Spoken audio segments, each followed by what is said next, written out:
বাংলাদেশের সবচেয়ে বড় কণ্ঠ ছিল মহিলা শিল্পীর মধ্যে, নাম তার মমতাজ। ফাইটা যায় আসিল না আরে মুক্তা ফাইটা যায় বন্ধু দেখুন বউলয়া আমার বাড়ির সামনে দিয়া রঙ্গ কইরা হাইটা যায় ফাইটা যায়।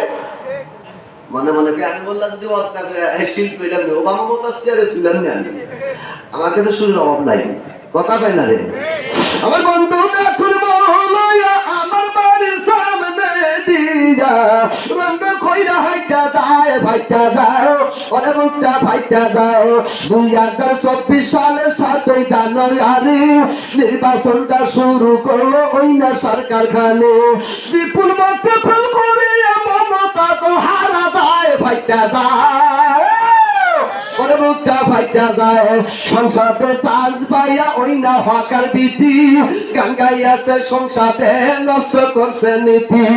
সংসদ হলো ভাগ্য তরুণ সোনার বাংলাদেশ 18 কোটি মানুষের রেজ হয় সেখানে ওই জায়গাতে বিটি যায় গান লাগাইছে 2024 নির্বাচনে আল্লাহ ফেল করিয়া দিছে বিটি ফাইটা যায়। কথা হয় না রাগ করতেছেন মনে কয় গ্রামের মানুষ সকালে ঘুমে গেলে মন দিয়েছিল কোন দিকে, তোমরা ঘুমই পাও ঘুম পাইলেই হলো বুঝবানি সকালে। আলহামদুলিল্লাহ কি অস করবো ভাই, রাগ করতেছেন আপনারা। ব্রিটিশ সংসদে কয় কি গান কয় 1971 সালে লাখো মানুষের রক্তের বিনিময়ে বাংলাদেশ মানুষ ঘুমকে হারাম করে কাপড় চোপড় পায় নাই, খাদ্য বিনে রাস্তাঘাটে মারা গেছে। পশ্চিম পাকিস্তানি মানুষগুলি বাংলাদেশের বাড়ি ঘর জ্বালায় দিছে, শাসন নামে শোষণ করেছে, তাদের বিরুদ্ধে অস্ত্রের দাম বাংলাদেশ।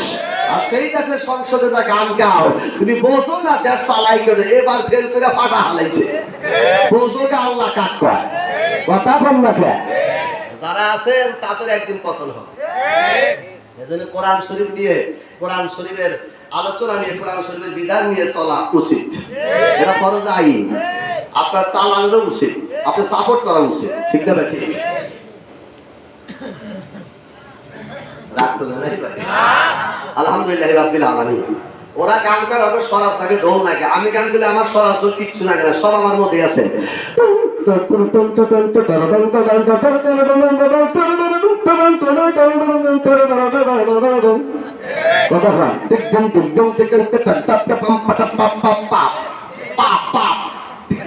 সব কি এটা বাদ দিচ্ছি, এইটা যারা করে তারা জাহান্নামের বাপ, শয়তানের বাপ। হ্যাঁ আলহামদুলিল্লাহ। মুয়াজ্জিন আযান দিছে, ভুলে গেছেন?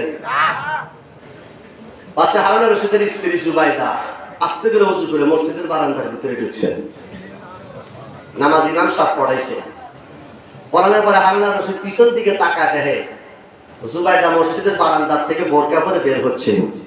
ডাকটা বলছে, হ্যালো হ্যালো, আমি জুবাইদা, তুমি না এই মাগরিবের আগে আমার দেশ ছেড়ে যাইবে, যদি যাইতে পারো তাহলে তালাক হইবে না, তুমি তো দেশ ছেড়ে যাইতে পারো নাই, মসজিদে রইছো, তুমি তো তালাক। হারুন রশিদের হাত থাবা দিয়ে ধরে ডাক দিয়ে কয়, স্বামী আমি জানি তুমি একজন মহান আলেম, মারহাবা খান। তুমি তার পিছনে নামাজ আদায় করলে ইমাম সাহেবকে ডাক দিয়া ফতোয়াটা ফাইনাল করে দাও। মুয়াজ্জিন যখন মাগরিবের আযান লাগাইছে, আমি মাগরিবের সময় মসজিদের ভিতরে ঢুকছি, আল্লাহর হুকুম শুরু হয়ে গেছে, নামাজ আদায় করছে। তোমার 17টা স্ত্রী কইছে মাগরিবের আগে দেশের থেকে যাওয়া লাগবে, মাগরিবের পরে যদি আসতে পারে তাইলে তালাক হবে না। তুমি ইমাম সাহেবকে জিজ্ঞাসা করো। ইমাম সাহেবকে ডাক দিয়ে কয়, হুজুর আমার এই বিবির উপরে আইন জারি করছে, মাগরিবের নামাজের আগে দেশ থেকে তালাক যেতে হবে, মাগরিবের সময় সে দেশে থাকতে পারবে না, বিনা তালাকে তালাক হয়ে যাবে। এইবার হুজুর ফতোয়া দিয়ে ডাক দিয়ে হারুন রশিদ রে, ইয়া আইয়ুহাল্লাযীনা আমানু ইযা নুদিয়া লিস-সালাহ, নামাজ ঘরের মধ্যে জুমার নামাজ হয়, যেখানে আল্লাহর ইবাদত হয়, শুক্রবারের নামাজ হয়, এটা হলো আল্লাহর ঘর। ধরে কেন কি ঘর? এই ঘরের মধ্যে ঢুকছে তোমার বিবি। তামাম পৃথিবী তোমার হতে পারে, দেশটা তোমার হতে পারে, কিন্তু এই মসজিদ ঘর হলো আল্লাহর ঘর। নামাজের আযান পড়ে গেছে, তোমার বিবি মসজিদের ভিতরে ঢুইকা গেছে, ওই সময় তুমিও আল্লাহর হয়ে গেছো, তোমার বিবি আল্লাহর হয়ে গেছে।